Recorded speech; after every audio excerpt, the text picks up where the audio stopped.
Hi guys, எல்லோருக்கும் வணக்கம். இன்னைக்கு நம்ம பார்க்க போறது என்னன்னா, இந்த ஆன்மீக உலகத்துல மக்கள் எதை நோக்கி போறாங்க, எதை அடையணும்னு நினைக்கிறாங்க. சிம்பிளா சொல்லணும்னா, எதை ஆன்மீகம் என்பது சிம்பிளா சொல்லணும்னா ஒண்ணுமே இல்லை, அவ்வளவுதான். ஒண்ணுமே இல்லாததை உணர்வதற்காக தான் எல்லாரும் போறாங்க. ஒன்றுமே இல்லை அப்படின்னு நம்ம சொல்லிட்டோம், அதை சாதாரணமா சொல்றோம். அதை நம்மளால அடைய முடியுமா? கஷ்டம்.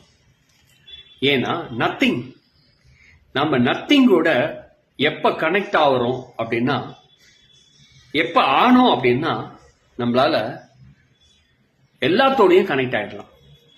ஆனா நத்திங் அப்படின்ற ஒரு விஷயத்த நம்ம கனெக்ட் ஆகல அப்படின்னா நம்ம எதுலையுமே கனெக்ட் ஆக மாட்டோம்.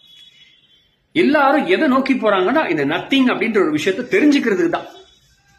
இதுக்கு ஒரு குருநாதர் போட்டு சீட் போட்டு உட்காந்து ட்ரெஸ் எல்லாம் போட்டு ஒரு 5 ஸ்டார் ஹோட்டல்ல போட்டு மீட்டிங் போட்டுன்னு உட்காந்து இப்ப இருக்க காலகட்டத்தில் குருமார்கள், ஆதி காலத்துல தெருவோரம் அங்கங்க மரத்தடியில் உட்காந்து சொல்லி கொடுத்துட்டு பேசியிருந்தாங்க, உபதேசம் பண்ணிட்டு இருந்தாங்க. ஆனா எதை நம்ம நோக்கி போறோம்னா ஒன்னே ஒன்று தான், நத்திங். நல்லா புரிஞ்சுக்கணும். நீங்க நத்திங்கோட கனெக்ட் ஆயிட்டீங்கன்னா you have to connected everything. நீங்க எல்லாத்தோட கனெக்ட் ஆகும். ஆனா இந்த நத்திங்கோட கனெக்ட் ஆகிறது தான் கஷ்டம். அதுக்கு தான் நாம போராடிட்டு இருக்கிறோம். புது புது ஆலையா புதுசா ரிலீஸ் ஆகிட்டே இருப்பாங்க குருமார்கள், புதுசா வந்துகிட்டே இருக்காங்க. அவங்க கிட்ட போயிட்டே இருக்கிறோம். You have to connect to every thing.